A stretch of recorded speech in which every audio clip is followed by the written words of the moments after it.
Hello students, आज का हमारा टॉपिक है हाइड्रोफाइट्स या जलोद्भिद। जलोद्भिद वो पादप होते हैं जो जल में उगते हैं। और आपका परिचय सबसे पहले बॉटनी में फर्स्ट ईयर में जलोद्भिद से हुआ था, जो कि एल्गी आपने कोर्स में पढ़ी थी। एल्गी जो होती है अधिकतर जल में पाई जाती है, तो वो तो है ही आपको नॉलेज। लेकिन आज हम थर्ड ईयर के हिसाब से जो बड़े प्लांट्स होते हैं, हायर प्लांट्स होते हैं, वो जल में वो भी उगते हैं, तो उनके बारे में थोड़ा सा अध्ययन करेंगे। हाइड्रोफाइट्स जो है उसका क्लासिफिकेशन किया गया है 5 भागों में। मतलब आपको अगर हाइड्रोफाइट्स को समझना है अच्छे से, तो आपको सबसे पहले उसका वर्गीकरण समझना पड़ेगा। कितने प्रकार के हाइड्रोफाइट्स होते हैं? सबसे पहला ग्रुप इन्होंने रखा है फ्री फ्लोटिंग। फ्री फ्लोटिंग मतलब जो स्वतंत्र रूप से तैरते हैं पानी में, उनकी जहाँ मर्जी होती है वहाँ चले जाते हैं। तो हायर प्लांट्स की बात करें तो उसमें आपके एग्जाम्पल हैं वुल्फिया, लेमना, एजोला और आइकॉर्निया। इसमें से आइकॉर्निया से मुझे लगता है आप सब फेमिलियर हैं, परिचित हैं, क्योंकि ये है जलकुंभी और ये बहुत तेज़ी से फैलती है। और जो हमारा उदयपुर की जो लेक्स हैं उनकी ये सबसे बड़ी प्रॉब्लम है कि उसको बहुत तेज़ी फास्ट ग्रोथ होती है और पूरी जल की सतह को ये भर देती है, ढक लेती है लेक्स में। तो आइकॉर्निया जो है फ्री फ्लोटिंग, उसको पानी की धारा के साथ ये पौधा कहीं भी चला जाता है। तो फ्री फ्लोटिंग प्लांट्स का जो मेन कैरेक्टर है वो ये है कि इन पौधों का डायरेक्ट कांटेक्ट वाटर और एयर से तो होता है, लेकिन सॉइल से इनका या बॉटम से, आधार से कोई लेना देना नहीं है। ये ध्यान रखना है आपको। और ये हवा के साथ और पानी के साथ कहीं भी एक स्थान से वाटर बॉडी में दूसरे स्थान तक चले जाते हैं। ठीक है। दूसरे ग्रुप में आते हैं सबमर्ज्ड फ्लोटिंग।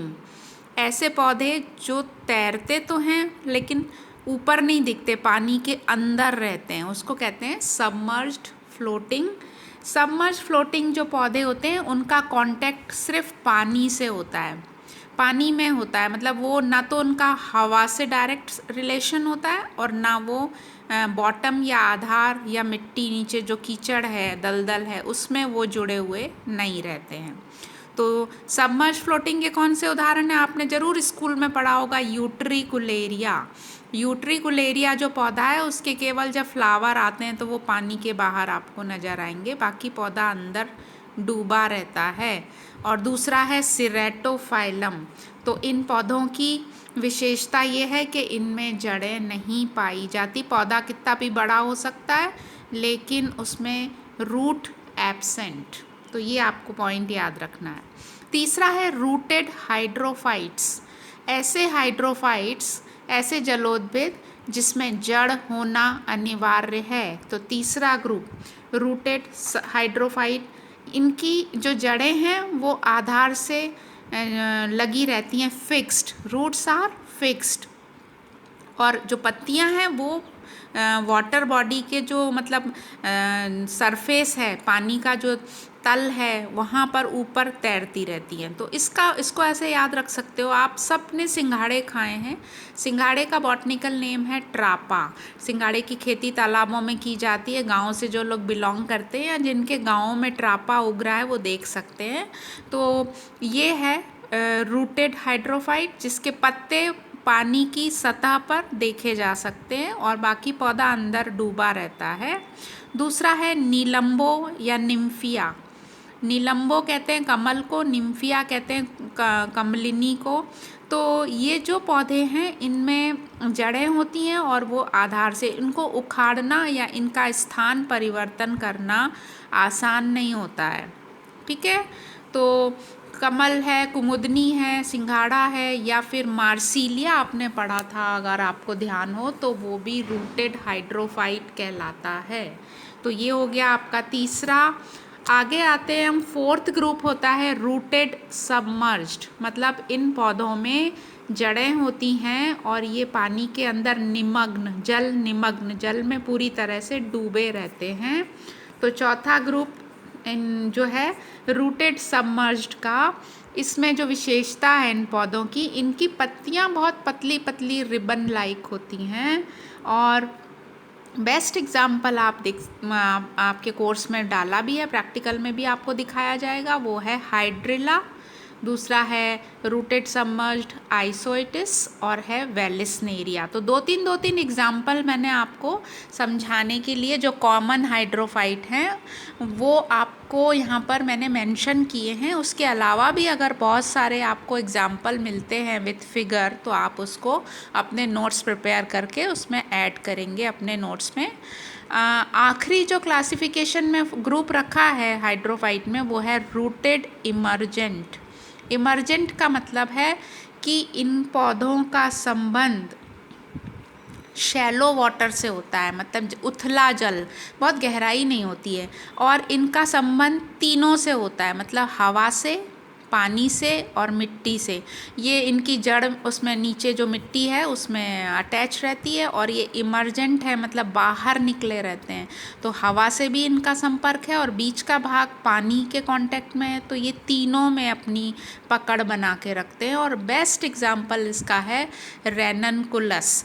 ए फैमिली आपने सेकेंड ईयर में पढ़ी थी, रेननकुलेसी, उसका ये मेंबर है। तो अगर आपको देखना हो तो आप सेकेंड ईयर की टेक्सोनॉमी में रेननकुलेसी फैमिली में देख सकते हैं, रेननकुलस रूटेड इमर्जेंट प्लांट। उसके अलावा एक और नाम याद रखो, सेजिटेरिया। सेजिटेरिया भी रूटेड इमर्जेंट है। अब ये पानी में उग रहे हैं, तो पानी के लिए इनके नेचर ने कौन कौन से अनुकूलन दिए हैं, अडप्टेशन दिए हैं, जिससे ये पानी में आसानी से रहते हैं। हमको और आपको यदि पानी में बैठा देंगे तो हम बेचैन हो जाएंगे, हमें इजी नहीं लगेगा। तो जो जहाँ रहता है उसको उसके अनुकूल नेचर ने अडप्टेशन दिए हुए हैं। तो आज हम पढ़ेंगे एक एक करके। जैसे कि कोई भी अडप्टेशन पढ़ते हैं उनको हम जनरली 3 भागों में डिवाइड कर लेते हैं अपनी सुविधा के लिए। पहला है मॉर्फोलॉजिकल अडप्टेशन, मतलब पौधा आकार की दृष्टि से कैसे उस एनवायरनमेंट में जीवित रहता है।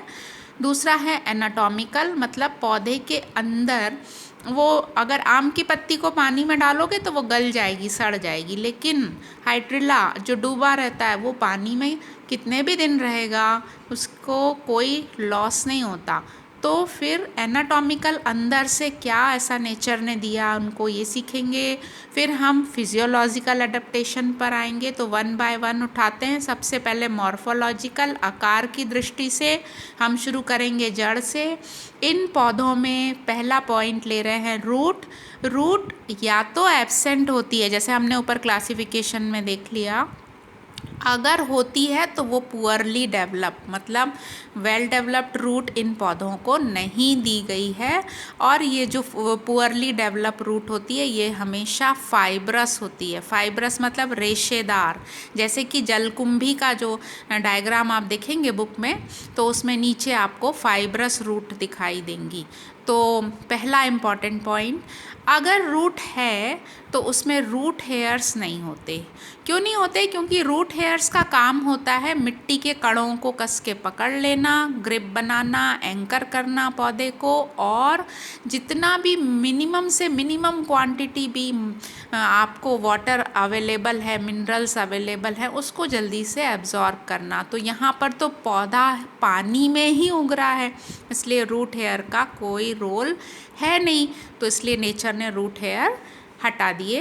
अब तीसरा जो है रूट से रिलेटेड इम्पॉर्टेंट पॉइंट वो है root cap. Root cap replace हो जाती है बाय रूट पॉकेट।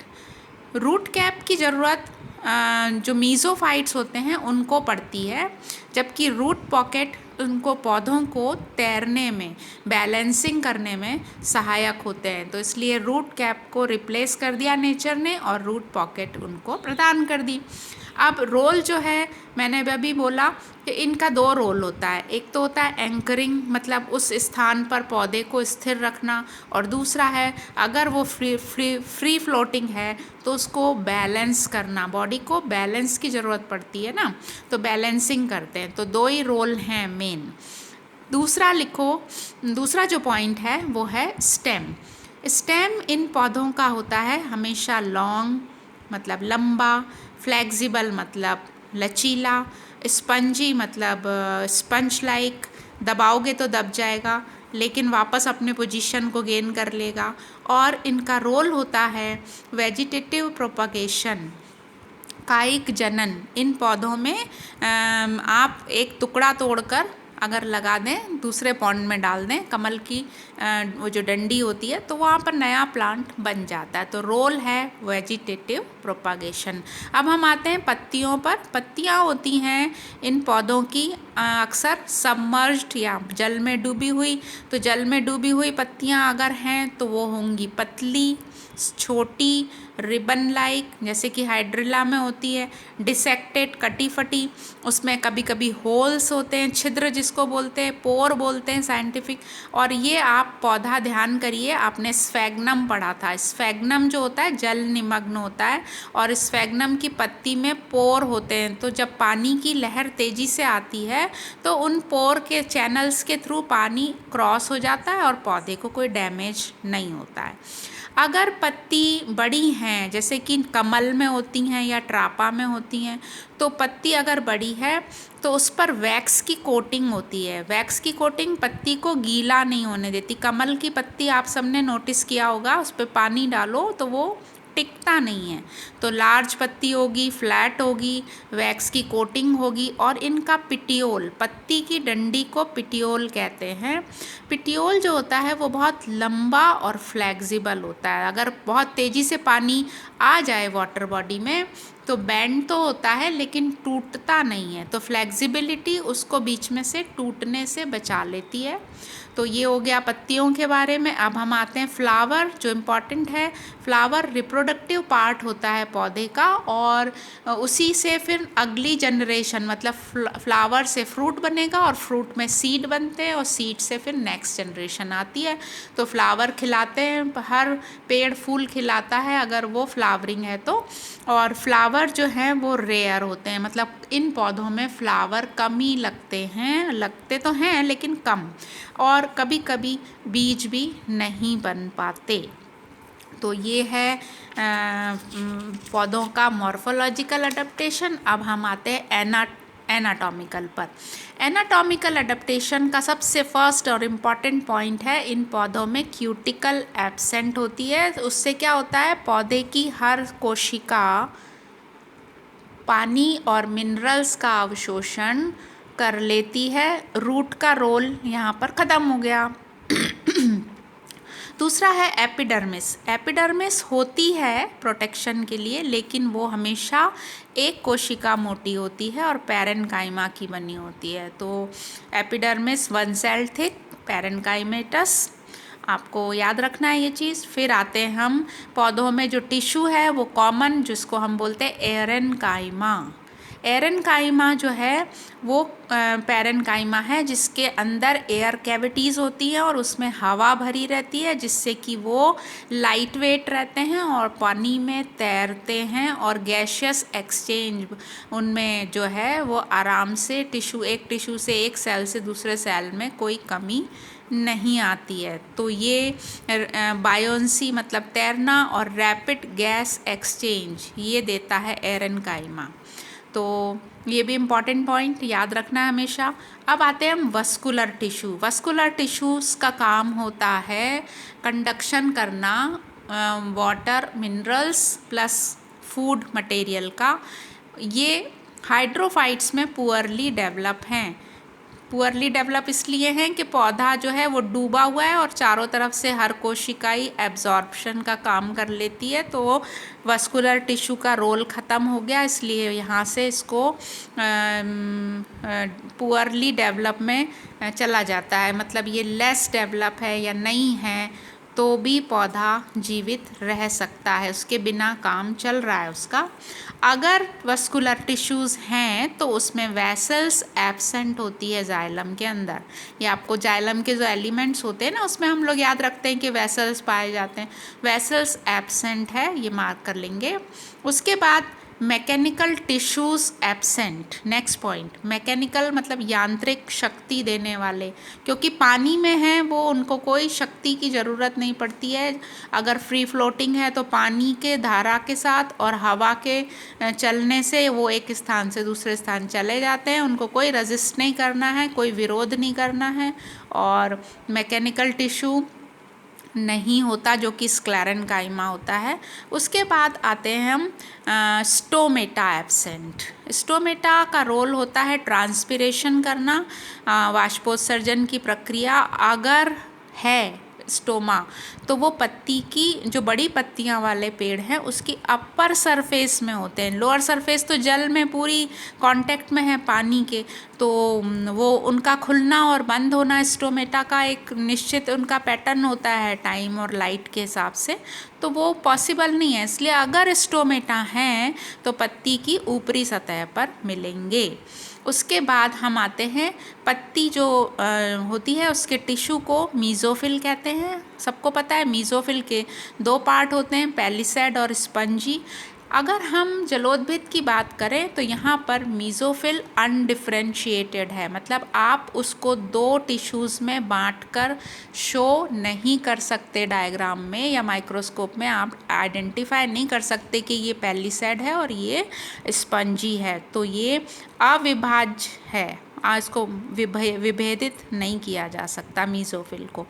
उसके बाद हम बात करते हैं कि इंटरेस्टिंग पॉइंट है कि इन पौधों में स्क्लेरिड्स पाए जाते हैं। स्क्लेरिड्स होते हैं जो कि क्रिस्टल्स होते हैं कुछ केमिकल्स के, जैसे कैल्शियम ऑक्सलेट के या सिलिका के। तो ये जो स्क्लेरिड्स होते हैं ना, ये क्योंकि पौधा फ्लेक्सिबल है, क्योंकि पौधे में मैकेनिकल टिश्यू नहीं है, क्योंकि पौधे को लड़ना है पानी की तेज़ धारा से और फिर बेंड होकर वापस अपना शेप गेन करना है, तो स्क्लेरिड्स जो हैं वो क्रिस्टल्स पाए जाते हैं कुछ कैल्शियम ऑक्सलेट और सिलिका की तरह, और ये शेप को मेंटेन करने में मदद करते, बोन लाइक फंक्शन करते हैं, एक तरह से इसको ऐसे समझा जा सकता है।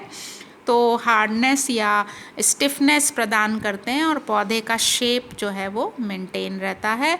और इन पौधों में जो लैक्यूना पाया जाता है, मतलब एयर फिल्ड कैविटीज़ पाई जाती हैं, जिससे कि पौधे आसानी से तैर लेते हैं पानी में। तो ये हो गए कुछ एनाटॉमिकल इम्पॉर्टेंट पॉइंट्स। ऐसा नहीं है कि मैं यहाँ जो डिस्कस कर रही हूँ उसके अलावा आपको दूसरी बुक्स, आप 2-3 बुक्स उठाएंगे, उसमें कुछ और एडिशन अगर कुछ मिलता है जो आपको लगता है कि मैंने छोड़ा है और इम्पॉर्टेंट है, तो आप उसको ऐड करेंगे। अब आते हैं हम फिजियोलॉजिकल एडप्टेशन में। फिजियोलॉजिकल एडप्टेशन में जो एपिडर्मिस है उसका रोल प्रोटेक्शन नहीं है, उसका रोल एब्जॉर्प्शन है, मतलब सुरक्षा नहीं कर रही है। एपिडर्मिस सुरक्षा का कार्य नहीं है, वो अवशोषण का कार्य कर रही है। और अवशोषण किस किस का होता है? पहला है वाटर, दूसरा है गैस और तीसरा है मिनरल्स। तो डायरेक्ट पानी में है तो ये सभी कोशिकाएं अवशोषण का कार्य कर रही हैं, तो कार्यकी के हिसाब से ये इनका अनुकूलन है। दूसरा है क्लोरोप्लास्ट, जो है एपिडर्मिस में भी पाए जाते हैं। क्लोरोप्लास्ट का मेन रोल है फोटोसिंथेसिस करना, और फोटोसिंथेसिस के लिए चाहिए प्रकाश। और अगर वाटर बॉडी बहुत गहरी है और प्रकाश वहाँ पर कम है, तो ये इनकी जो सबसे बाहरी परत एपिडर्मिस है उसमें भी क्लोरोप्लास्ट डेवलप हो जाते हैं, और वो मिनिमम लाइट को लेकर भी, यहाँ का जो क्लोरोप्लास्ट है उसकी खासियत क्या है कि कम से कम डिम मंद प्रकाश मिल रहा हो तो भी ये प्रकाश संश्लेषण की प्रक्रिया को चालू करते हैं और उसको कंप्लीट करके भोजन का निर्माण करते हैं। तो ये कार्यकी के हिसाब से बहुत बड़ा अनुकूलन है पौधों को, जो नेचर ने गिफ्ट दिया है। अब आते हैं हम ओराइजा सटाइवा, एक ये है चावल का बॉटनिकल नेम। चावल पानी में ही उगता था बोलूँगी मैं, आजकल तो ड्राई फार्मिंग होने लग गई है, चावल की भी ऐसी वैरायटी आ गई हैं जो कम पानी में उगती हैं, लेकिन पहले चावल की खेती लिमिटेड थी ईस्टर्न पार्ट में या फिर एमपी में बात करें तो छत्तीसगढ़ वाला एरिया चावल का, धान का कटोरा कहलाता है। या फिर चावल उगता है साउथ में, जहाँ पर बारिश ज़्यादा होती है। तो आजकल तो राजस्थान में भी चावल उगने लग गया है। तो चावल के लिए खेतों में पहले पानी भरा जाता है और फिर उसकी पौध को इंसान अपने हाथों से रोपते हैं। तो इसकी जो पानी में जो क्या होता है कि ऑक्सीजन की कमी हो जाती है कई बार। तो इसकी जो जड़ें हैं वो एनएरोबिक रेस्पिरेशन करने के लिए नेचर ने सक्षम बनाई हैं। मतलब अगर ऑक्सीजन की कमी हो रही है तो पौधा नुकसान नहीं सहन करता है, वो अवायवीय श्वसन करने लगता है। तो जड़ों द्वारा अवायवीय श्वसन का चावल में होना ये बहुत बेस्ट एग्ज़ाम्पल है कोट करने वाला और मैं आपके आंसर में लिखने वाला। तो इस प्रकार से मॉर्फोलॉजिकल, एनाटॉमिकल, फिजियोलॉजिकल अडेप्टेशन मैं सोचती हूँ आप लोगों को समझ में आ गए होंगे। इसमें आप और पॉइंट्स मिलते हैं, आप 2-3 बुक्स उठाइए। जो पब्लिकेशन मैंने शायद पहले भी बताए हैं आपको, रस्तोगी है, एपेक्स है, अलका पब्लिकेशन है, रमेश बुक डिपो, ऐसे करके 3-4 बुक्स को उठाकर और इस टॉपिक को कवर करिए। क्योंकि हेलोफाइट्स जो होते हैं, हाइड्रोफाइट्स जो होते हैं, इन पर भी फुल क्वेश्चन आता है और प्रैक्टिकल में आपको इस पे वाइवा भी होता है कि इसका क्लासिफिकेशन किस तरह से किया गया है। तो आशा है आपको ये टॉपिक समझ में आ गया होगा। Thank you.